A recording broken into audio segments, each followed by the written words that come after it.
할아버지, 저 문 뒤에 뭐가 있는 거예요? 아무것도 아니다. 그냥 잊어라. 짧은 대화가 오가는 순간 독자는 이미 가슴이 철렁 내려앉는다. 평생 가족 곁에서 평범하게 살아온 줄 알았던 누군가의 삶 속에 누구도 상상하지 못했던 비밀이 숨겨져 있었던 것이다. 문 하나, 서랍 하나, 심지어 낡은 상자 하나가 열리는 순간 모든 것이 무너지고 뒤집힌다. 믿었던 진실은 거짓이 되고 외면했던 과거가 오늘을 삼켜버린다. 과연 그 속에 감춰진 건 사랑일까, 배신일까, 아니면 더 큰 충격일까? 눈을 뗄 수 없는 이야기가 지금 시작된다. 오늘 사연 시작하기 전에 무료인 구독과 좋아요 버튼을 눌러주시면 영상 제작에 많은 도움이 됩니다. 감사합니다. 서울 변두리 재개발 구역, 낡은 상가 건물들 사이로 비좁게 끼어있는 허름한 고물상. 녹슨 철문 위에 걸린 박씨 고물상이라는 간판은 오랜 세월의 흔적으로 글씨가 거의 지워져 있었습니다. 새벽 5시, 동이 트기도 전부터 85세의 박노인은 이미 일어나 하루를 준비하고 있었습니다. 박노인의 하루는 언제나 같은 패턴으로 시작되었습니다. 차가운 찬물로 세수를 하고 어제 남은 누런 밥에 물을 부어 간단히 아침을 때웠습니다. 냉장고는 텅 비어 있었고 전기요금을 아끼려고 최소한만 사용했습니다. 그의 생활은 궁핍함 그 자체였지만 그 얼굴에는 묘한 평온함이 있었습니다. 오늘도 힘내자. 박노인은 손수레를 끌고 골목을 나섰습니다. 이른 아침 공기는 차갑고 맑았지만 재개발로 인한 먼지와 소음이 이미 동네 곳곳에서 들려오고 있었습니다. 크레인들이 하늘을 찌르며 서 있고 철거를 기다리는 낡은 건물들이 을씨년스럽게 늘어서 있었습니다. 첫 번째로 들린 곳은 동네 큰 길가 상가들이었습니다.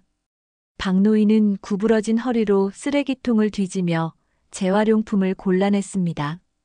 폐지 몇 장, 플라스틱 병 몇 개, 그리고 작은 고철 조각들. 하나하나 정성스럽게 분류해서 손수레에 담았습니다. 할아버지, 오늘도 나오셨네요. 길가에서 만난 동네 아주머니가 반갑게 인사를 건넸습니다. 김씨 아주머니는 이 동네에서 분식집을 운영하는 사람으로 박노인을 늘 안타깝게 바라보는 사람 중 하나였습니다. 네, 이래야 먹고 살죠. 박노인은 허리를 굽혀 정중히 인사를 받았습니다. 김씨 아주머니는 주머니에서 따뜻한 호빵 하나를 꺼내 박노인에게 건넸습니다. 아침도 못 드셨을 텐데 이거라도 드세요. 고맙습니다. 정말 고맙습니다. 박노인의 눈가에 잠시 촉촉함이 스쳤지만 곧 담담한 표정으로 돌아왔습니다. 이런 작은 친절들이 그의 하루를 버티게 하는 힘이었습니다.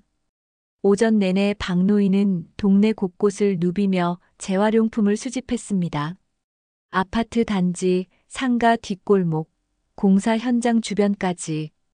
그의 손수레는 점점 무거워졌고 구부러진 허리는 더욱 굽어졌습니다. 하지만 그는 멈추지 않았습니다. 점심시간이 되자 박노인은 근처 공원 벤치에 앉아 아침에 받은 호빵으로 간단히 끼니를 때웠습니다. 공원에는 그와 비슷한 나이의 노인들이 모여 앉아 장기를 두거나 이야기를 나누고 있었습니다. 하지만 박노인은 그들과 어울리지 않고 혼자만의 시간을 보냈습니다. 저 영감, 자식들은 어디 갔을까? 맨날 혼자 돌아다니시네. 참 불쌍해. 거의 노숙자나 다름없으시잖아. 저 나이에 저런 일을 해야 하다니. 멀리서 들려오는 수군거림을 박노인은 모른 척했지만 그 모든 말들이 그의 귀에는 다 들렸습니다. 사람들의 동정 어린 시선, 때로는 경멸의 눈빛도 그는 모두 견뎌내야 했습니다. 오후가 되어 해가 기울기 시작할 무렵 박노인은 하루 종일 모은 재활용품들을 고물상으로 가져왔습니다. 좁은 가게 안은 온갖 잡동사니들로 가득했습니다. 녹슨 철판들이 벽면을 따라 쌓여 있고 오래된 전자제품들이 먼지를 뒤집어 쓴 채 구석에 방치되어 있었습니다.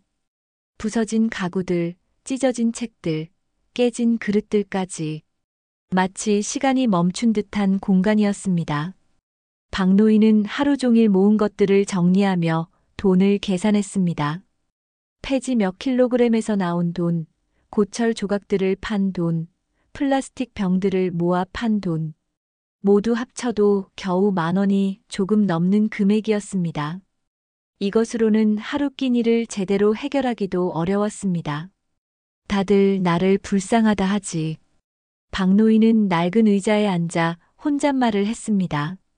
창문 너머로 보이는 재개발 현장의 크레인들이 석양을 배경으로 거대한 그림자를 들이우고 있었습니다. 곧 이 모든 것이 사라지고 새로운 세상이 들어설 것이었습니다. 그리고 자신 같은 사람들은 더 이상 설 자리가 없어질 것이었습니다. 하지만 박노인의 눈빛에는 절망이 아닌 다른 감정이 스며 있었습니다. 마치 큰 비밀을 간직한 사람만이 가질 수 있는 신비로운 여유로움 같은 것 말입니다. 하지만 그 누구도 모르는 게 있지. 박노인은 가게 한쪽 구석을 바라보았습니다. 그곳에는 낡은 나무 상자들이 층층이 쌓여 있었고 그 뒤로는 평소에 잘 보이지 않는 작은 문이 하나 있었습니다. 오래된 나무로 만들어진 그 문은 시간이 흘러 색이 바래고 곳곳이 썩어 들어가고 있었습니다. 손잡이는 녹이 슬어 있었고 문틈 사이로는 지하에서 올라오는 차가운 공기가 새어나왔습니다. 해가 완전히 지고 거리에 하나둘씩 가로등이 켜지기 시작했습니다. 박노인은 천천히 자리에서 일어나 가게 문을 잠갔습니다. 밖에서는 여전히 재개발 현장의 소음이 들려왔지만 가게 안은 고요했습니다. 박노인은 조심스럽게 쌓여있던 상자들을 하나씩 옮겨 숨겨진 문을 완전히 드러냈습니다. 그 문 앞에서 그는 잠시 멈춰서서 깊은 생각에 잠겼습니다. 그의 얼굴에는 지나간 세월에 대한 그리움과 함께 무거운 비밀을 평생 간직해온 사람만이 가질 수 있는 깊은 슬픔이 스며 있었습니다. 박노인은 그 녹슨 문고리를 만지며 또 한 번 깊은 한숨을 내쉬었습니다. 저 문 너머 지하 깊은 곳에는 그의 인생 전부가 그리고 아무도 상상할 수 없는 거대한 비밀이 숨어 있었습니다. 동네 사람들이 그를 단순히 가난한 노인으로만 본다면 그들은 결코 알 수 없을 진실이 바로 그곳에 잠들어 있었습니다. 다음 날 오전 박노인이 평소처럼 손수레를 끌고 나가려던 참에 검은색 승용차 한 대가 고물상 앞에 멈춰 섰습니다. 차에서 내린 사람은 깔끔하게 정장을 차려입은 60대 초반의 남성이었습니다. 박노인의 장남 박대수였습니다. 아버지. 대수는 아버지를 보며 깊은 한숨을 내쉬었습니다. 몇 달 만에 본 아버지의 모습은 더욱 초라해져 있었습니다. 낡은 작업복에 해진 운동화, 그리고 더욱 구부러진 허리. 대수의 얼굴에는 부끄러움과 짜증이 동시에 스쳐 지나갔습니다. 왔구나. 박노인은 담담하게 아들을 맞았습니다. 하지만 그의 눈빛에는 반가움보다는 경계심이 더 짙었습니다. 장남이 이렇게 찾아올 때는 언제나 좋지 않은 일이 있을 때였기 때문입니다. 아버지, 안으로 들어가서 얘기 좀 하죠. 대수는 주변을 살피며 말했습니다. 동네 사람들의 시선이 부담스러웠습니다. 자신의 아버지가 이런 곳에서 이런 생활을 한다는 것이 그에게는 큰 수치였습니다. 고물상 안으로 들어간 대수는 코를 찌푸렸습니다. 곰팡이 냄새와 녹슨 철 냄새, 그리고 오래된 먼지 냄새가 뒤섞여 있었습니다. 어떻게 사람이 이런 곳에서 살 수 있는지 이해할 수 없었습니다. 아버지, 이제 정말 그만하셔야 해요. 대수는 단도직입적으로 말을 꺼냈습니다. 뭘 그만하라는 거냐? 이 고물상 말입니다. 아버지 나이가 85세인데 언제까지 이런 일을 하실 거예요? 주변에서 뭐라고 하는지 아세요? 박노인은 말없이 아들을 바라보았습니다. 대수는 점점 목소리를 높여갔습니다. 동네 사람들이 아버지를 노숙자 취급한다고 저한테 전화까지 와요. 제가 얼마나 창피한지 아세요? 저도 회사에서 나름 위치가 있는 사람인데 내가 창피하다고? 박노인의 목소리에는 씁쓸함이 배어 있었습니다. 그럼요. 아버지 때문에 제 체면이 말이 아니에요. 이제 그만 정리하고 저희 집 근처 노인정에서 편하게 지내세요. 제가 용돈도 드릴게요. 대수는 주머니에서 봉투 하나를 꺼내 탁자 위에 놓았습니다. 10만 원짜리 몇 장이 들어 있었습니다. 그리고 이 고물상은 제가 재개발업자랑 얘기해 놨어요. 보상금도 꽤 나올 거예요. 내 허락도 없이? 박노인의 목소리가 차갑게 식었습니다. 아버지, 현실을 보세요. 이 동네 전체가 재개발되는데 혼자 버틸 수 있다고 생각하세요? 빨리 정리하는 게 나아요. 그때 밖에서 또 다른 차 소리가 들렸습니다. 잠시 후 문이 열리며 50대 후반의 남성이 들어왔습니다. 박노인의 차남 박인수였습니다. 인수는 형과는 달리 소탈한 차림이었고 얼굴에는 아버지에 대한 걱정이 가득했습니다. 형, 또 아버지한테 고물상 정리하라고 하는 거야? 인수는 문 밖에서 형과 아버지의 대화를 듣고 있었던 것 같았습니다. 인수야, 너도 좀 말해봐. 아버지가 이 나이에 이런 일을 하는 게 맞다고 생각해? 아버지가 하고 싶어 하시는데 왜 못하게 해? 아버진 평생 여기서 사셨잖아. 그게 문제야. 평생 여기서만 사시니까 세상이 어떻게 돌아가는지 모르시는 거야. 형제의 목소리가 점점 높아졌습니다. 박노인은 두 아들을 번갈아 보며 깊은 한숨을 내쉬었습니다. 형은 맨날 돈 얘기만 해. 보상금이 얼마 나오고 아버지가 창피하다고. 그게 중요한 게 아니잖아. 그럼 뭐가 중요한데? 아버지가 이런 식으로 사시는 게 좋다는 거야? 아버지 마음이 중요하지. 아버지가 이 일을 통해서 보람을 느끼신다면 그것도 의미 있는 일이야. 대수는 동생의 말에 코웃음을 쳤습니다. 보람? 쓰레기 주워서 하루에 10,000원도 안 되는 돈 버는 게 보람이야? 형, 말 좀 가려서 해. 사실을 말하는 건데 뭘 가려서 말해. 아버지, 제가 재개발업자랑 만나서 계약서도 준비해뒀어요. 사인만 하시면 돼요. 대수는 가방에서 서류 뭉치를 꺼내 아버지 앞에 펼쳤습니다. 박노인은 그 서류를 보며 눈살을 찌푸렸습니다. 내가 언제 팔겠다고 했냐? 아버지, 고집 부리지 마세요. 이게 다 아버지 좋자고 하는 일이에요. 좋자고? 내가 좋자고 하는 거 아니야?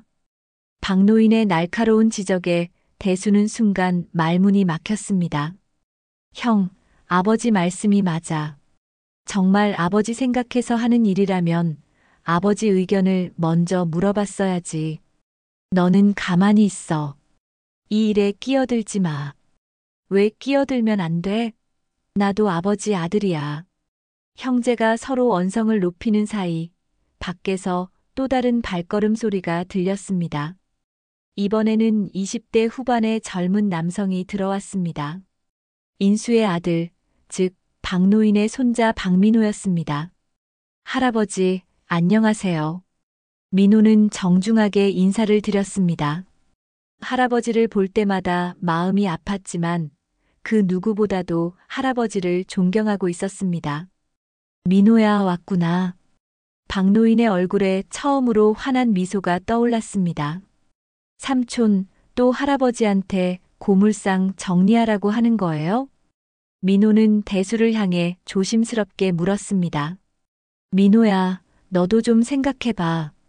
할아버지가 이 나이에 이런 일 하는 게 맞다고 생각해? 할아버지가 하고 싶어 하시면 하셔야죠. 누가 뭐라고 해도. 민호의 대답에 대수는 크게 실망했습니다. 너희들은 다 똑같네. 현실을 모르고 감정에만 치우쳐서. 감정이 아니라 진심이에요, 삼촌. 할아버지 마음을 헤아리는 거죠. 박노인은 손자의 말을 들으며 뿌듯해했습니다. 하지만 한편으로는 복잡한 심경이었습니다. 자신이 간직하고 있는 비밀을 언젠가는 이들에게 말해야 할 때가 올 것이었습니다. 민호는 할아버지의 표정을 유심히 살펴보았습니다. 평소와는 다른 무언가가 있어 보였습니다. 마치 큰 고민을 안고 계신 것 같았습니다. 대체 할아버지의 고집엔 무슨 이유가 있는 걸까? 민호는 속으로 생각했습니다. 할아버지가 이 낡은 고물상을 이렇게까지 지키려는 이유가 단순히 정든 곳이어서만은 아닐 것 같았습니다. 뭔가 더 깊은 의미가 있을 것이라는 직감이 들었습니다. 아버지, 마지막으로 한 번만 더 말씀드릴게요. 재개발은 피할 수 없어요. 지금 정리하지 않으면 나중에 더 불리해질 수 있어요.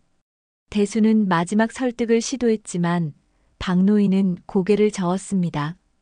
내 일은 내가 알아서 한다. 걱정 말고 가거라. 결국 대수는 포기하고 서류를 다시 가방에 넣었습니다. 하지만 그의 눈빛에는 아직 포기하지 않았다는 의지가 남아 있었습니다.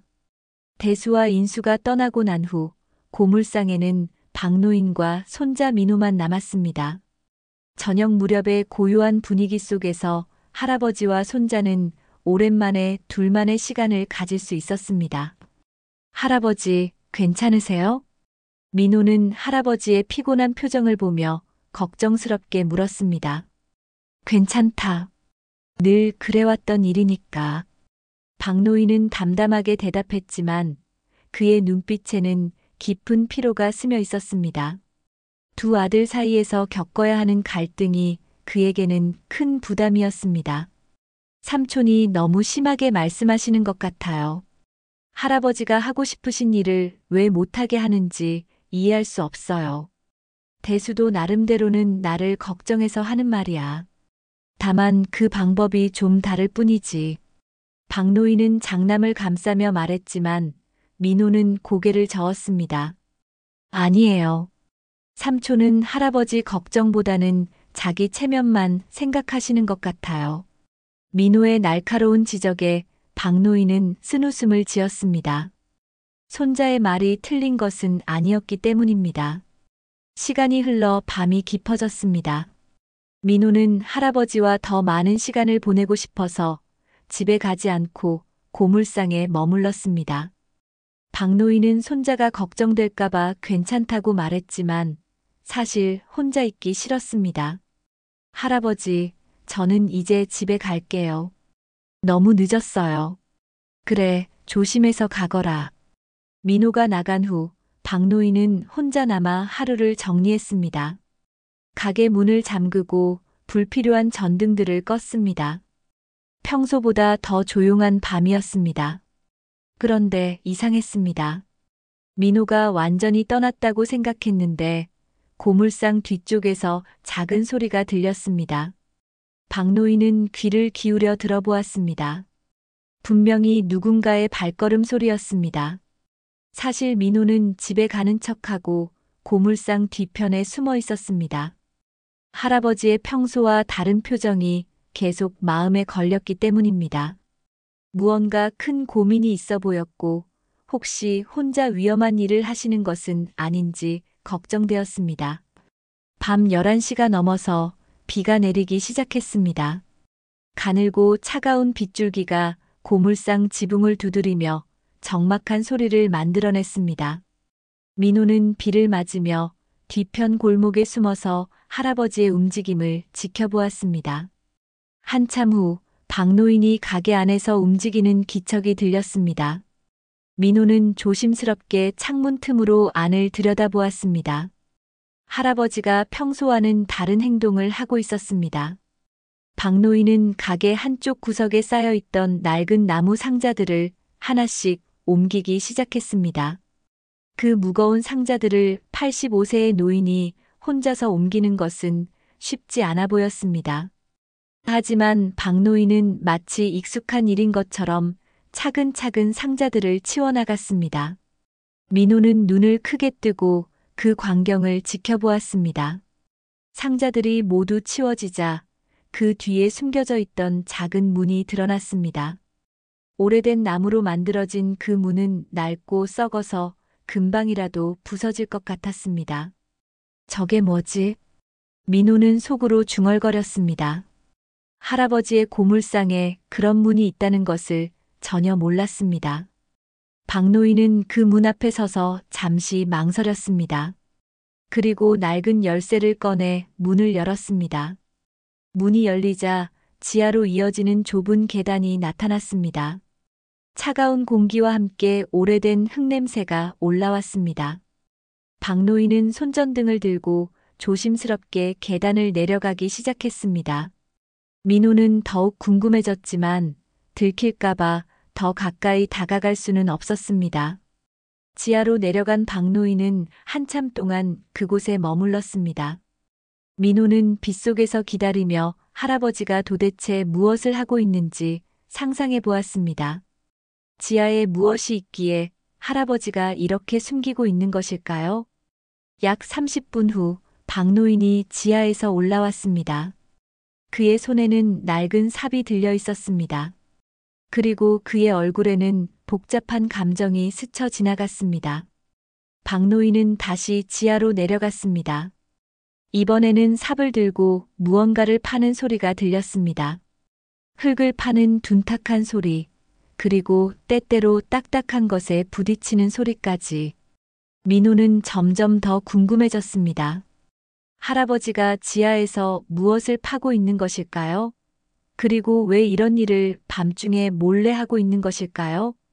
1시간 정도 지난 후 박노인이 지하에서 완전히 올라왔습니다. 그의 옷은 흙먼지로 더러워져 있었고 이마에는 땀이 맺혀 있었습니다. 그는 지하 입구의 문을 다시 잠그고 상자들을 원래 자리에 다시 갖다 놓기 시작했습니다. 모든 것을 원래대로 돌려놓은 박노인은 잠시 그 자리에 서서 깊은 생각에 잠겼습니다. 그리고 중얼거리듯 혼잣말을 했습니다. 한국 전쟁. 그때 숨겨둔 건 아직도 날 기다리고 있구나. 민호는 할아버지의 말을 듣고 충격을 받았습니다.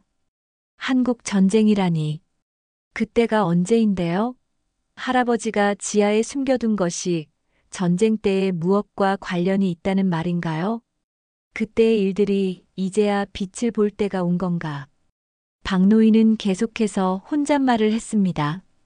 그의 목소리에는 깊은 감회와 함께 두려움도 섞여 있었습니다. 민호는 더 이상 지켜볼 수 없어서 조용히 그 자리를 떠났습니다. 집으로 가는 길 내내 할아버지의 말이 머릿속에서 맴돌았습니다. 한국 전쟁 때 숨겨둔 것이 무엇일까요? 그리고 왜 할아버지는 그것을 이제까지 숨기고 계셨던 것일까요? 다음 날 아침 민호는 할아버지를 찾아갔습니다. 하지만 어젯밤의 일에 대해서는 말하지 않았습니다. 대신 평소보다 더 관심을 가지고 할아버지를 살펴보았습니다. 할아버지, 어젯밤에 잘 주무셨어요? 그래, 잘 잤다. 박노인은 담담하게 대답했지만 민호의 눈에는 할아버지가 평소보다 더 피곤해 보였습니다. 그리고 손에 약간의 상처가 있는 것도 보였습니다. 민호는 계속해서 궁금증이 커져갔습니다. 할아버지가 그렇게 지키려고 하는 고물상에는 단순히 정든 추억만 있는 것이 아니었습니다. 뭔가 훨씬 더 중요하고 비밀스러운 것이 숨겨져 있었습니다. 할아버지의 과거에는 어떤 비밀이 숨어 있는 걸까? 그리고 그 비밀이 지금 우리 가족에게 어떤 영향을 미칠까? 민호는 속으로 다짐했습니다. 언젠가는 그 진실을 알아내겠다고. 할아버지를 더 잘 이해하고 도와드리기 위해서라도 그 비밀을 밝혀내야 한다고 생각했습니다. 며칠이 지났지만 민호는 할아버지의 비밀스러운 행동을 잊을 수 없었습니다. 한국 전쟁 때 숨겨둔 것이 무엇인지, 그리고 왜 할아버지가 그것을 지금까지 비밀로 간직하고 계시는지 궁금증은 날이 갈수록 커져만 갔습니다. 토요일 저녁 민호는 다시 할아버지를 찾아갔습니다. 이번에는 어젯밤처럼 몰래 지켜보는 것이 아니라 직접 할아버지께 도움을 드리고 싶었습니다. 할아버지, 오늘 밤에 제가 여기서 하룻밤 자고 가도 될까요? 왜 갑자기 그러고 싶어 하니? 박노인은 손자의 제안에 조금 놀란 듯 했습니다. 그냥 할아버지와 더 많은 시간을 보내고 싶어서요. 요즘 할아버지가 많이 힘들어 보이셔서 걱정이 돼요. 박노인은 손자의 진심 어린 마음을 느끼며 고개를 끄덕였습니다. 그래, 좋다. 오랜만에 할아버지와 손자가 함께 밤을 보내보자. 저녁을 간단히 때우고 난 후 두 사람은 고물상 안에서 이런저런 이야기를 나누었습니다. 박노인은 자신의 젊은 시절 이야기를 들려주었고 민호는 할아버지의 말씀을 경청했습니다. 할아버지, 한국 전쟁 때는 어떠셨어요? 민호는 조심스럽게 물어보았습니다. 며칠 전 들었던 할아버지의 혼잣말이 계속 마음에 걸렸기 때문입니다. 박노인은 잠시 말을 멈췄습니다. 그의 얼굴에 복잡한 감정이 스쳐 지나갔습니다. 그때는 참 힘든 시절이었다. 살아남는 것 자체가 기적인 시대였지. 많이 힘드셨겠어요. 그래, 하지만 그 덕분에 오늘이 있는 거야. 박노인의 말에는 깊은 의미가 담겨 있는 것 같았지만 민호는 그 진짜 뜻을 알 수 없었습니다. 밤이 깊어질수록 박노인은 점점 불안해하는 것 같았습니다. 자꾸 시계를 보고 창밖을 내다보았습니다. 민호는 할아버지의 이상한 행동을 눈치챘지만 모른 척했습니다. 새벽 2시경 박노인은 민호가 잠들었다고 생각하고 조용히 일어났습니다. 하지만 민호는 잠든 척하면서 할아버지의 움직임을 지켜보고 있었습니다. 박노인은 며칠 전과 같이 상자들을 조심스럽게 옮기기 시작했습니다.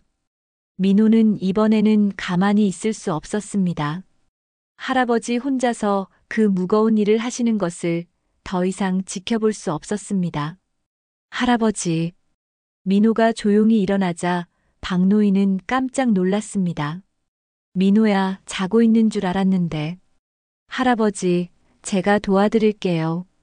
민호는 할아버지 옆으로 다가갔습니다. 안 된다. 이건 내가 알 필요 없는 일이야. 할아버지, 저는 할아버지 손자예요. 할아버지가 힘들어 하시는데 어떻게 모른 척할 수 있어요? 박노인은 손자의 간절한 눈빛을 보며 망설였습니다. 오랫동안 혼자 간직해온 비밀을 이제는 누군가와 나눠야 할 때가 온 것 같았습니다. 정말로 도와줄 거니? 네, 할아버지. 무엇이든 도와드릴게요. 박노인은 깊은 한숨을 내쉬고 결심한 듯 고개를 끄덕였습니다. 그럼 이 상자들을 같이 옮겨보자. 두 사람이 함께 상자들을 옮기자 훨씬 빨리 작업이 끝났습니다. 숨겨진 문이 드러나자 민호는 신기한 듯 그것을 바라보았습니다. 할아버지, 이 문은 언제부터 있었던 거예요? 아주 오래전부터. 내가 태어나기도 훨씬 전부터 있었다. 박노인은 열쇠로 문을 열었습니다. 지하로 이어지는 계단이 나타나자 차가운 공기가 올라왔습니다. 민호야, 아래로 내려가면 놀랄 일이 있을 거다. 하지만 절대 다른 사람에게는 말하면 안 된다. 네, 할아버지. 약속드릴게요. 두 사람은 손전등을 들고 조심스럽게 지하로 내려갔습니다. 지하 공간은 생각보다 넓었습니다. 그리고 한쪽 구석에는 오래된 나무 상자 하나가 놓여 있었습니다. 그 상자는 여러 겹이 천으로 쌓여 있었고 철제 자물쇠로 단단히 잠겨 있었습니다. 할아버지, 저 상자가 뭐예요? 내가 살아남으려고 숨겨둔 전쟁의 흔적이다. 박노인은 천천히 자물쇠를 열기 시작했습니다. 오래된 자물쇠라 쉽게 열리지 않았습니다. 민호는 긴장한 채로 그 모습을 지켜보았습니다. 드디어 자물쇠가 열렸습니다. 박노인은 상자 뚜껑을 조심스럽게 열었습니다. 그 순간 믿을 수 없는 광경이 펼쳐졌습니다. 상자 안에서 황금색으로 번쩍이는 것들이 가득 들어 있었습니다. 황금괴들이 빼곡히 들어차 있었는데 그 수가 무려 300개나 되어 보였습니다. 이게 뭐예요, 할아버지? 민호는 깜짝 놀라 소리를 질렀습니다. 평생 이런 엄청난 것을 본 적이 없었습니다. 조용히 해라. 소리 나면 안 된다. 박노인은 민호를 진정시키며 말했습니다. 할아버지, 이게 정말 금이에요? 그래, 진짜 금이다. 한국 전쟁 때 내가 목숨 걸고 지켜낸 것들이야. 민호는 여전히 믿어지지 않는다는 표정으로 황금괴들을 바라보았습니다. 각각의 금괴는 성인 남자 주먹만 한 크기였고 손전등 빛에 반사되어 찬란하게 빛나고 있었습니다. 할아버지, 이게 언제부터 여기에 있었던 거예요? 70년도 넘었다. 전쟁이 끝나고 나서 이곳에 숨겨두었지. 그럼 할아버지는 지금까지. 민호는 말을 잇지 못했습니다. 할아버지가 이런 엄청난 재산을 가지고 계시면서도 평생 고물상에서 가난하게 사셨다는 것이 믿어지지 않았습니다. 왜 지금까지 숨기고 계셨어요? 이 돈이면 편하게 사실 수 있었을 텐데요. 박노인은 씁쓸한 미소를 지었습니다. 이건 그냥 내 것이 아니야. 많은 사람들의 피와 눈물이 스며 있는 것들이지. 함부로 쓸 수 없어. 그럼 이제는 어떻게 하실 거예요? 이제 때가 되었구나. 이것들을 세상에 내놓을 때가 말이야. 박노인의 말을 듣고 민호는 더욱 혼란스러웠습니다. 할아버지의 말뜻을 정확히 이해할 수는 없었지만 뭔가 큰 변화가 일어날 것이라는 예감이 들었습니다. 그런데 그때 지상에서 발걸음 소리가 들렸습니다. 누군가 고물상에 들어오고 있었습니다. 누구지? 박노인과 민호는 서로를 바라보며 긴장했습니다. 할아버지, 누가 올 시간이 아닌데요. 조용히 있어라. 위에서 들리는 소리로 보아 누군가 가게 안을 뒤지고 있는 것 같았습니다. 그리고 얼마 후 익숙한 목소리가 들렸습니다. 이상하네. 분명히 여기 있을 텐데. 그 목소리는 다름 아닌 장남 대수의 목소리였습니다. 대수가 새벽에 몰래 고물상에 들어온 것이었습니다. 민호는 할아버지를 보며 걱정스러운 표정을 지었습니다. 삼촌이 이 비밀을 알게 되면 어떻게 될까요? 박노인은 민호에게 손짓으로 조용히 하라고 했습니다. 하지만 이미 늦었습니다. 대수는 상자들이 옮겨진 것을 발견하고 숨겨진 문을 찾아낸 것이었습니다. 아버지, 지하로 대수의 목소리가 울려 퍼졌습니다. 이제 모든 것이 드러나는 순간이었습니다. 아버지, 여기 계셨군요. 대수의 목소리가 지하 공간에 울려 퍼졌습니다. 그는 손전등을 들고 급하게 계단을 내려왔습니다. 박노인과 민호는 황금괴가 든 상자 앞에서 얼어붙은 채로 서 있었습니다. 삼촌? 민호가 놀란 목소리로 말했습니다. 민호도 여기 있었구나. 아버지, 도대체 여기서 뭘 하고 계신 거예요? 대수는 지하 공간을 둘러보며 의아해했습니다. 그런데 그의 시선이 열린 상자에 머물자 순간 눈이 휘둥그레졌습니다. 저게 뭐예요? 대수는 황금괴들을 보고는 말을 더듬었습니다. 손전등 불빛에 반사되어 찬란하게 빛나는 금괴들의 모습은 충격 그 자체였습니다. 금이야. 박노인이 담담하게 대답했습니다. 금이라니. 진짜 금이에요? 대수는 믿어지지 않는다는 표정으로 가까이 다가왔습니다. 그리고 조심스럽게 금괴 하나를 집어들었습니다. 묵직한 무게감이 그대로 전해졌습니다. 세상에, 이게 정말 금이네요. 아버지, 이게 언제부터 여기에 있었던 거예요? 한국 전쟁 때부터. 박노인의 간단한 대답에 대수는 더욱 놀랐습니다. 전쟁 때부터라니. 그럼 이게 몇십 년 동안 여기에 있었다는 말씀이세요? 그렇다. 아버지, 그럼 왜 지금까지 이걸 숨기고 계셨어요? 이 정도면 우리 가족이 평생 편하게 살 수 있는 돈이잖아요. 대수의 목소리에는 흥분이 가득했습니다. 그는 금괴 하나를 들고 이리저리 살펴보며 계산하기 시작했습니다. 이게 몇 개나 되는 거예요? 100개, 200개, 300개 정도 된다. 민호가 대답했습니다. 300개라니, 하나에 몇 천만 원씩 한다면. 세상에, 이건 수백억 원짜리잖아요. 대수는 완전히 흥분 상태였습니다. 그의 눈빛이 점점 이상하게 변해갔습니다. 아버지, 이제야 알겠어요. 아버지가 왜 그렇게 고물상을 지키려고 하셨는지 말이에요.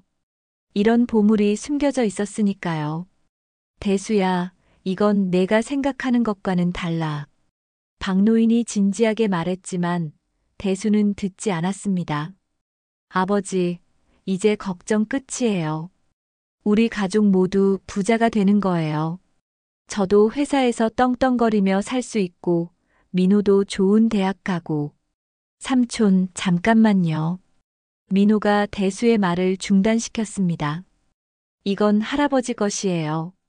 우리가 함부로 할 수 있는 게 아니라고요. 뭔 소리야? 아버지 것이면 우리 것이지. 우리가 아버지 아들이고 손자잖아. 그게 아니라. 민호가 말하려는 순간 위에서 또 다른 발걸음 소리가 들렸습니다. 여기 누구 없어요? 불이 켜져 있던데. 차남 인수의 목소리였습니다. 아, 둘째도 왔네. 대수가 중얼거렸습니다. 잠시 후 인수도 지하로 내려왔습니다. 그리고 황금괴들을 보자 대수와 같은 반응을 보였습니다. 이게 뭐야? 금이야, 형. 아버지가 전쟁 때부터 숨겨두신 금이라고. 인수는 한참 동안 말을 하지 못했습니다. 그리고 천천히 아버지를 바라보았습니다.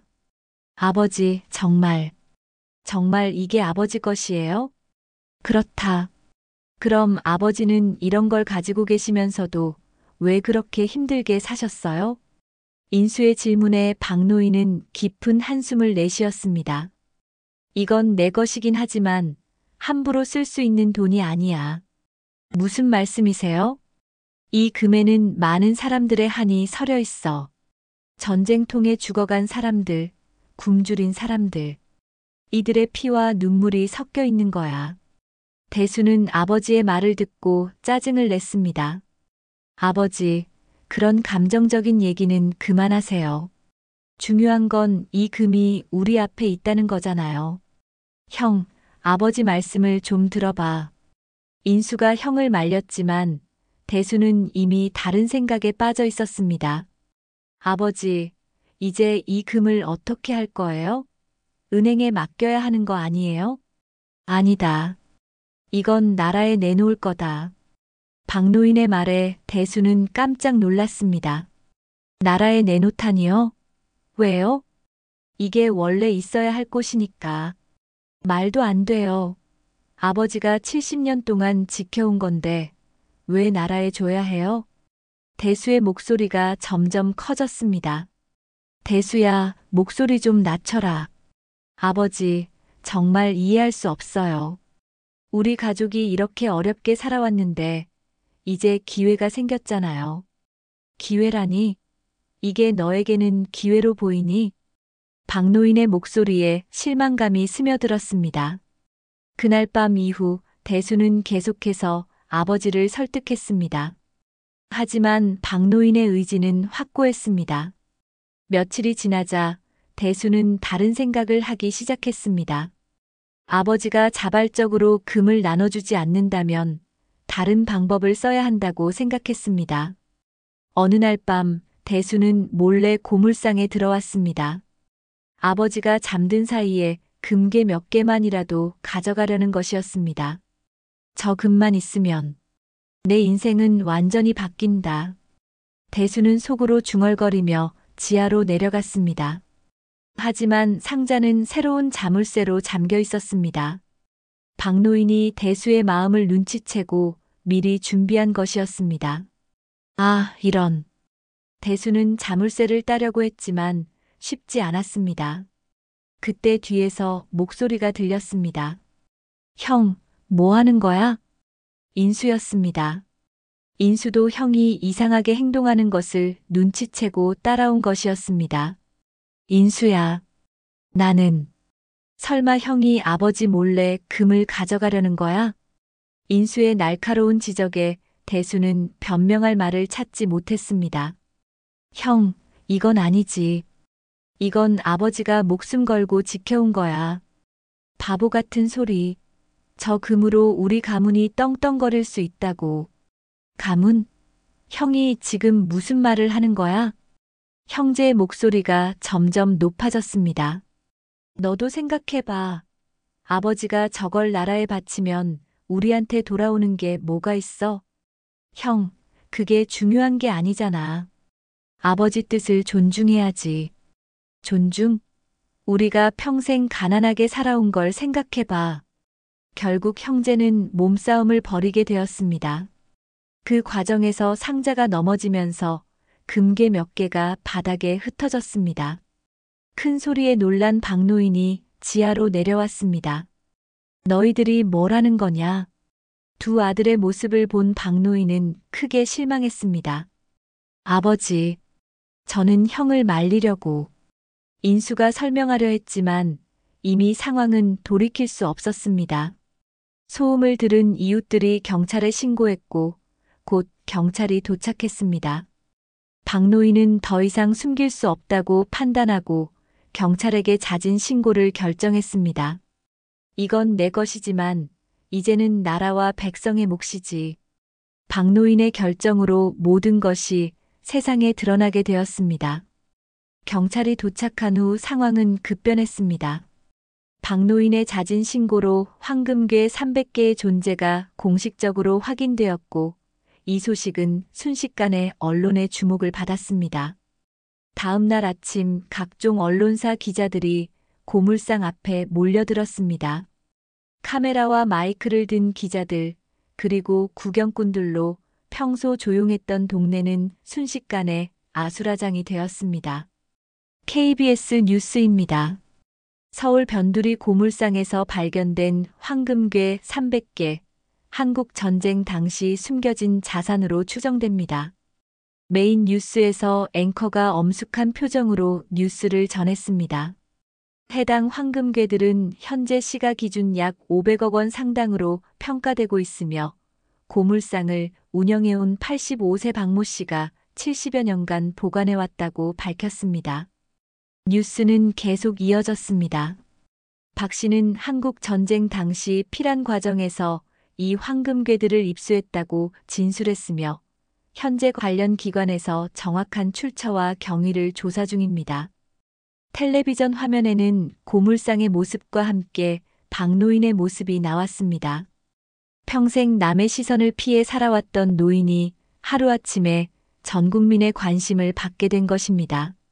민호는 집에서 뉴스를 보며 착잡한 심정이었습니다. 할아버지가 평생 숨기고 계셨던 비밀이 이렇게 세상에 드러날 줄은 꿈에도 몰랐습니다.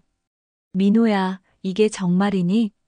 어머니가 놀란 목소리로 물었습니다. 네, 정말이에요. 세상에. 할아버지가 그런 걸 가지고 계셨다니. 가족들도 믿어지지 않는다는 표정이었습니다. 한편 대수는 자신의 회사에서 동료들의 시선을 받으며 곤욕을 치르고 있었습니다. 박 과장, 뉴스에 나온 그분이 과장님 아버님이세요? 아, 네, 그렇습니다. 대수는 어쩔 줄 몰라 했습니다. 평소 아버지를 창피하게 여겼던 자신이 오히려 부끄러워졌습니다. 와, 대박이네요. 500억이면 정말 엄청난 금액인데. 동료들의 부러운 시선이 대수에게는 부담스러웠습니다. 사람들은 당연히 자신도 그 돈을 나눠받을 것이라고 생각할 텐데 아버지는 모든 것을 국가에 반환하겠다고 하셨으니까요. 과장님 집안이 이제 완전히 달라지겠네요. 아니에요. 아버지께서는 그 돈을 국가에 반환하신다고 하셔서. 정말요? 500억을 국가에 반환한다고요? 동료들은 더욱 놀란 표정을 지었습니다. 네, 아버지 뜻이 그러시니까. 대수는 마음속으로 한숨을 쉬었습니다. 이해할 수 없는 아버지의 결정이었습니다.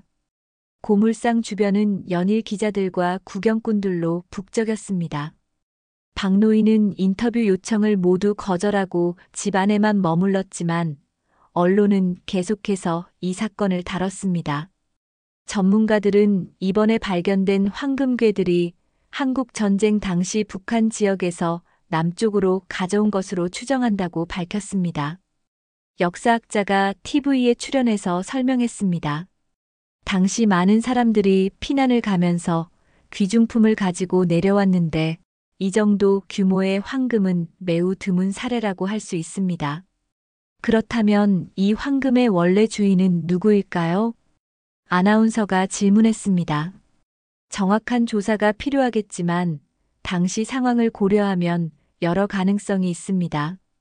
개인 소유였을 수도 있고 혹은 더 복잡한 배경이 있을 수도 있죠. 이런 보도들이 계속 나오면서 사람들의 관심은 더욱 높아졌습니다. 며칠 후 민호는 학교에서도 시선을 받게 되었습니다. 야, 민호야. 내 할아버지 뉴스에 나온 그분 맞지? 친구들이 몰려와서 물어봤습니다. 맞아. 우와, 대박이다. 500억이면 얼마나 큰 돈인데. 너희 집 이제 완전 부자 되는 거네. 아니야. 할아버지께서 국가에 반환하신다고 하셔. 정말? 왜? 친구들은 이해할 수 없다는 표정을 지었습니다. 할아버지 뜻이야. 민호는 간단하게 대답했지만 속으로는 할아버지를 더욱 존경하게 되었습니다. 하지만 모든 반응이 긍정적인 것만은 아니었습니다. 인터넷에는 여러 추측과 비판들이 올라왔습니다. 진짜 전쟁 때 가져온 게 맞나? 혹시 다른 경로로 얻은 건 아닐까? 70년 동안 숨기고 있었다니 뭔가 수상하다. 국가에 반환한다는 것도 눈가림용 아닐까? 이런 악성 댓글들을 본 민호는 마음이 아팠습니다. 할아버지의 진심을 모르는 사람들의 추측성 발언들이었습니다. 특히 대수는 이런 여론에 더욱 민감하게 반응했습니다. 회사에서뿐만 아니라 동네에서도 사람들의 시선이 부담스러웠습니다. 박씨집 아들이지? 아버지가 그런 돈을 가지고 계시면서도 왜 그렇게 가난하게 사셨을까? 뭔가 숨기는 게 있는 거 아닐까? 이런 수군거림을 들을 때마다 대수는 견디기 힘들었습니다. 한편 정부 관계자들도 이 사건에 관심을 보이기 시작했습니다. 문화재청, 국정원, 경찰청 등 여러 기관에서 조사팀을 꾸려 정확한 경위를 파악하려고 했습니다. 박 어르신, 정확한 취득 경위를 말씀해 주시면 조사에 큰 도움이 됩니다. 조사관이 정중하게 말했지만 박노인은 간단하게만 답변했습니다. 전쟁 때 피난 가면서 가져온 것입니다. 더 자세한 것은 말하기 어렵습니다. 박노인의 말에는 깊은 슬픔이 배어 있었습니다. 그 황금에 얽힌 이야기는 단순하지 않았기 때문입니다. 민호는 할아버지의 고통스러운 표정을 보며 더욱 궁금해졌습니다. 할아버지가 감추고 계신 진실이 무엇일까요? 언론의 관심은 며칠이 지나도 식지 않았습니다. 오히려 새로운 각도에서 이 사건을 조명하는 기사들이 계속 나왔습니다. 평생 가난하게 살았던 노인의 숨겨진 재산. 500억 원을 국가에 반환하겠다는 의로운 시민. 한국 전쟁에 숨겨진 역사가 드러나다. 이런 제목의 기사들이 연일 포털 사이트 메인을 장식했습니다. 하지만 이 모든 관심과 주목 속에서 박노인은 점점 지쳐갔습니다. 평생 조용히 살아온 노인에게 이런 관심은 큰 부담이었습니다. 할아버지, 괜찮으세요? 민호가 걱정스럽게 물었습니다. 괜찮다. 이것도 지나갈 일이야. 박노인은 담담하게 답했지만 그의 얼굴에는 깊은 피로가 역력했습니다. 세상의 모든 관심이 이 작은 고물상과 한 노인에게 집중된 상황. 앞으로 어떤 일들이 벌어질지 아무도 예상할 수 없었습니다. 언론의 관심이 절정에 달했을 때 대수는 더 이상 참을 수 없다는 결론에 이르렀습니다. 연일 쏟아지는 기사들과 사람들의 시선, 그리고 회사에서의 어색한 분위기가 그를 극도로 예민하게 만들었습니다. 이렇게 될 바에는 차라리 대수는 속으로 위험한 생각을 하기 시작했습니다. 아버지가 자발적으로 황금을 나라에 헌납하기 전에 자신이 먼저 나서서 상황을 바꿔보겠다는 것이었습니다. 그는 며칠간 고민한 끝에 충격적인 결정을 내렸습니다. 언론 앞에 직접 나서서 아버지와 황금에 대한 자신의 입장을 밝히기로 한 것입니다. 어느 날 오후 고물상 앞에 또다시 기자들이 몰려들었습니다. 하지만 이번에는 평소와 달랐습니다. 대수가 직접 기자회견을 요청한 것이었습니다. 안녕하십니까? 박노인의 장남 박대수입니다. 정장을 말끔히 차려입은 대수가 마이크 앞에 섰습니다. 기자들은 갑작스러운 기자회견에 놀라며 카메라를 그에게 집중시켰습니다. 저는 오늘 여러분께 진실을 말씀드리려고 이 자리에 섰습니다. 대수의 첫마디에 현장이 조용해졌습니다. 언론에서 보도되고 있는 황금괴들에 대해서 제 아버지가 모든 것을 국가에 반환하겠다고 하셨지만 저는 이에 대해 다른 견해를 가지고 있습니다. 기자들이 더욱 집중했습니다. 저희 가족은 평생 가난하게 살아왔습니다. 아버지는 85세의 나이에도 고물을 주어서 생계를 이어가고 계셨습니다. 그런데 이런 거액의 재산을 숨겨두고 계셨다니 솔직히 이해할 수 없습니다. 대수의 발언에 현장이 술렁였습니다. 그리고 이 황금들이 정말로 합법적으로 취득된 것인지에 대해서도 의문이 듭니다. 한국 전쟁 당시의 혼란스러운 상황에서 이 정도 규모의 황금을 개인이 소유하게 되었다는 것이 과연 정상적인 일일까요? 기자 중 한 명이 질문했습니다. 그럼 아버님이 황금을 불법적으로 취득했다고 보시는 건가요? 저는 단지 의문을 제기하는 것입니다. 그리고 이런 상황에서 모든 것을 국가에 반환한다는 것도 너무 성급한 결정이라고 생각합니다.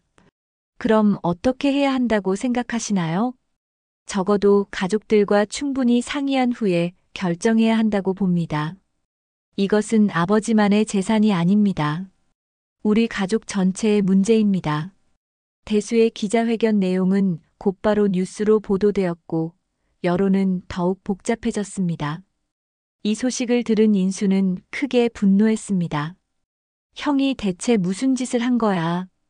인수는 급히 고물상으로 달려갔습니다. 그곳에는 이미 민호와 박노인이 함께 있었고 모두 충격을 받은 표정이었습니다. 아버지, 괜찮으세요? 인수가 걱정스럽게 물었습니다. 괜찮다. 대수도 나름대로 생각이 있을 거야. 박노인은 담담하게 대답했지만 그의 표정에는 깊은 상처가 역력했습니다. 나름대로 생각이라니요. 형이 아버지를 도둑 취급했는데 어떻게 괜찮으실 수 있어요? 인수의 목소리에는 분노가 가득했습니다. 얼마 후 대수가 고물상에 나타났습니다. 기자회견을 마친 그의 얼굴에는 오히려 시원한 표정이 있었습니다. 아버지, 대수야. 제가 한 말들 들으셨죠? 그래, 들었다. 박노인의 목소리는 차분했지만 그 속에는 큰 실망이 담겨 있었습니다. 형, 대체 왜 그런 짓을 한 거야? 인수가 소리쳤습니다. 왜라니? 사실을 말한 거야. 아버지가 그 돈의 출처에 대해 명확하게 설명하지 않으시잖아. 형이 지금 아버지를 의심하고 있는 거야? 의심이 아니라 궁금한 거야. 전쟁 때 피난 가면서 가져왔다는 것만으로는 설명이 부족해. 대수의 말에 박노인은 깊은 한숨을 내쉬었습니다. 내가 정말로 알고 싶어 하니? 네, 알고 싶습니다. 박노인은 잠시 망설이다가 입을 열었습니다. 그 황금들은 내가 전쟁 중에 구한 사람들로부터 받은 것들이다. 구한 사람들이요? 전쟁통에 죽을 뻔한 사람들을 구해줬을 때 그들이 고마움의 표시로 준 것들이야. 하지만 박노인의 목소리가 떨렸습니다. 하지만 그 사람들은 모두 죽었어. 내가 구해준 후에도 결국 전쟁의 참혹함을 이기지 못하고 모두 세상을 떠났지. 현장이 조용해졌습니다. 그래서 이 황금들은 내 것이면서도 내 것이 아니야. 죽은 사람들의 마지막 부탁을 받은 것이니까. 아버지, 인수가 감동받은 목소리로 말했습니다. 그런데도 나는 그것들을 사용할 수 없었어. 그들의 죽음 앞에서 어떻게 그 돈으로 편하게 살 수 있겠니? 대수는 아버지의 말을 듣고 순간 말문이 막혔습니다. 그래서 70년 동안 그것들을 지켜온 거야. 언젠가 제대로 쓰일 때까지 말이지. 제대로 쓰인다는 게 무슨 말씀이세요? 민호가 조심스럽게 물었습니다. 이 돈으로 전쟁 피해자들을 도울 수 있는 일들을 하는 거야. 그것이 죽은 이들에 대한 진정한 예의라고 생각한다. 박노인의 설명을 들은 대수는 복잡한 심정이었습니다. 아버지의 진심을 알게 되었지만 이미 언론 앞에서 한 말들을 되돌릴 수는 없었습니다.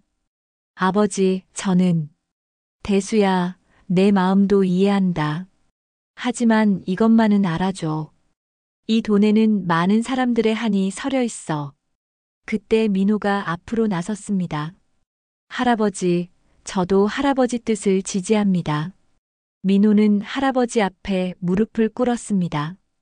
저도 진실을 지키겠습니다. 할아버지가 지켜오신 그 마음을 이어받겠습니다. 인수도 아버지 옆에 섰습니다. 아버지, 저도 아버지 편입니다. 형이 뭐라고 해도 저는 아버지를 믿습니다. 대수는 혼자 남겨진 기분이었습니다. 가족들이 모두 아버지 편에 서자 자신이 한 일이 얼마나 잘못된 것인지 깨달았습니다. 아버지, 제가 잘못했습니다. 대수의 목소리에는 후회가 가득했습니다. 대수야, 아직 늦지 않았어.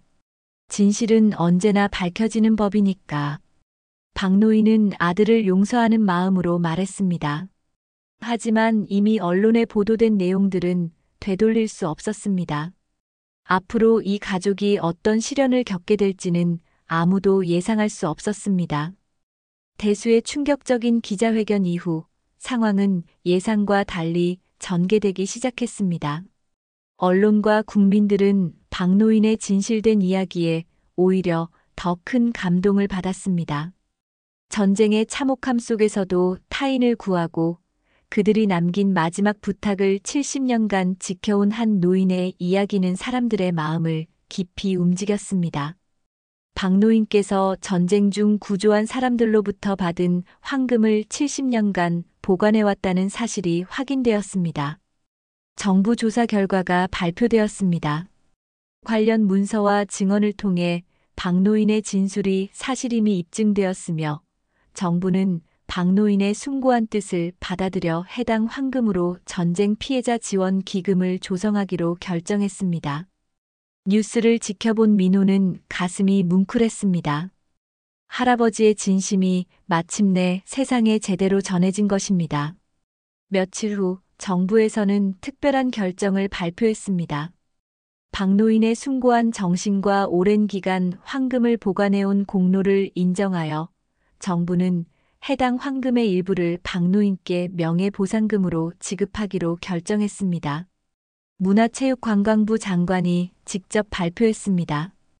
또한 박노인께는 국가유공자에 준하는 예우와 함께 평생 생활 안정을 위한 특별연금을 지급할 예정입니다. 이 소식을 들은 박노인은 처음에는 거절하려 했습니다. 나는 보상을 바라고 한 일이 아닙니다. 하지만 담당 공무원은 정중하게 설득했습니다. 어르신, 이는 단순한 보상이 아닙니다. 어르신의 정신을 기리고 후세에 교훈을 남기기 위한 국가의 뜻입니다. 결국 박노인은 정부의 뜻을 받아들였습니다. 하지만 그는 자신이 받게 될 보상금의 대부분도 다시 기부하겠다고 밝혔습니다. 한 달 후 고물상 앞 풍경이 완전히 바뀌었습니다. 기자들과 구경꾼들은 사라졌고 대신 조용한 평화가 찾아왔습니다. 하지만 예전과는 다른 변화들이 있었습니다. 박노인은 더 이상 폐지를 줍지 않았습니다. 정부에서 지급하는 연금으로 충분히 생활할 수 있게 되었기 때문입니다. 하지만 그는 여전히 고물상에서 생활했습니다. 이곳이 자신의 집이고 추억이 깃든 곳이기 때문입니다. 할아버지, 이제 편하게 지내세요. 민호가 할아버지를 찾아왔습니다. 요즘 민호는 더욱 자주 할아버지를 찾았습니다. 할아버지로부터 배울 것이 많다는 것을 깨달았기 때문입니다. 편하긴 뭐가 편해. 할 일이 더 많아졌는걸. 박노인은 웃으며 대답했습니다. 그의 얼굴에는 예전에 없던 평온함이 있었습니다. 무슨 할 일이요? 전쟁 피해자분들을 찾아뵙고 기금이 제대로 쓰이는지 확인하는 일이야. 이제야 진짜 내 역할을 시작하는 거지. 박노인은 황금을 내놓은 후 오히려 더 바빠졌습니다. 전쟁 피해자 지원 기금의 명예관리인 역할을 맡게 된 것입니다. 한편 대수는 큰 변화를 겪고 있었습니다. 자신의 잘못을 깨달은 후 그는 회사를 그만두고 새로운 일을 시작했습니다. 아버지, 저도 기금 운영을 도와드릴게요. 정말이니? 네, 제가 평생 아버지를 오해했습니다. 이제라도 아버지의 뜻을 이어받고 싶어요. 대수의 진심 어린 사과에 박노인은 감동했습니다. 아들이 마침내 자신의 마음을 이해해 준 것입니다. 그래, 함께 해보자. 인수 역시 적극적으로 참여했습니다. 형제가 처음으로 한마음이 되어 아버지를 도왔습니다. 아버지, 전쟁 피해자 할머니들이 저희에게 감사 인사를 전하고 싶다고 하세요. 그런가? 고마운 일이구나. 박노인의 얼굴에 환한 미소가 떠올랐습니다. 70년 동안 간직해온 마음이 마침내 제대로 쓰이고 있다는 것을 느꼈습니다.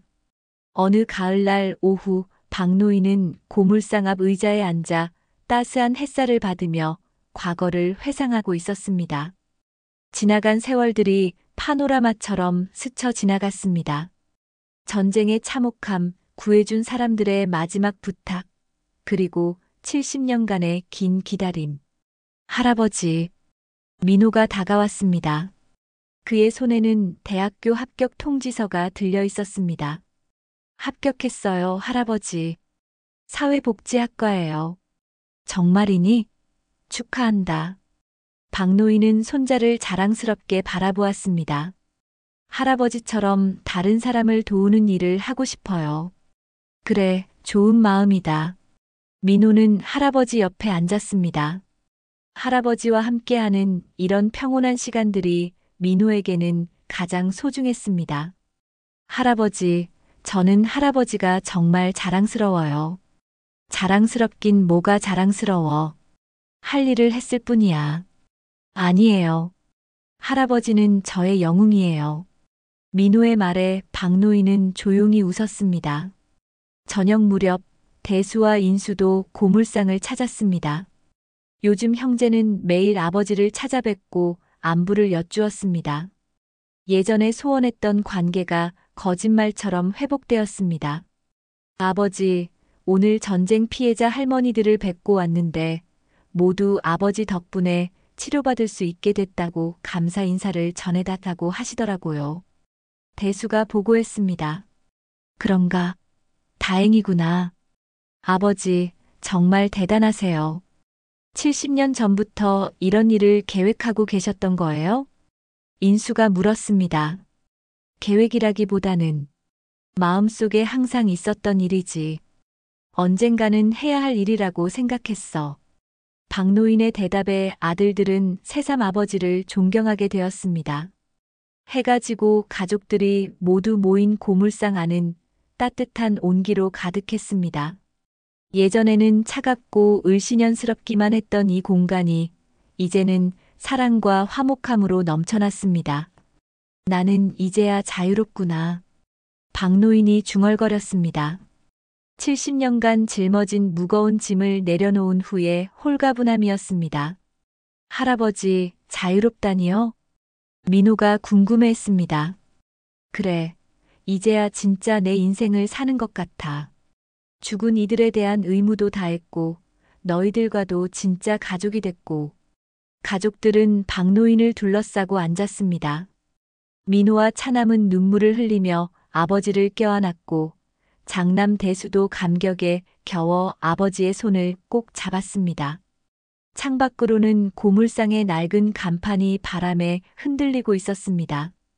오래되어 글씨가 거의 지워진 그 간판은 여전히 그 자리에 있었지만 이제는 다른 의미였습니다. 단순한 고물상이 아니라 한 노인의 숭고한 정신이 깃든 성스러운 공간이 된 것입니다.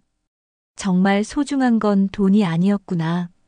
대수가 깨달음을 얻은 듯 말했습니다. 그래, 기억과 사랑 그리고 서로를 향한 마음이 진정한 유산이야.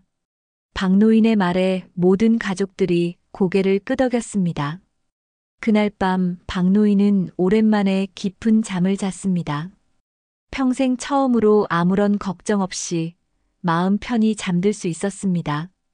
황금보다 더 값진 것을 얻었기 때문입니다.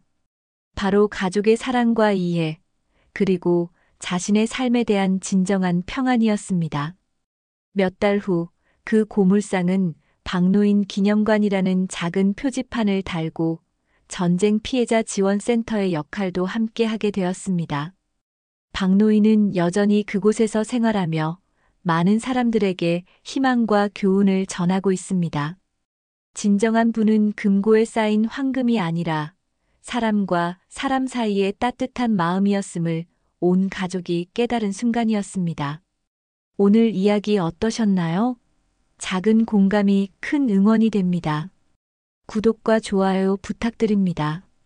알림 설정과 댓글로 여러분의 의견을 보내주시면 큰 힘이 됩니다.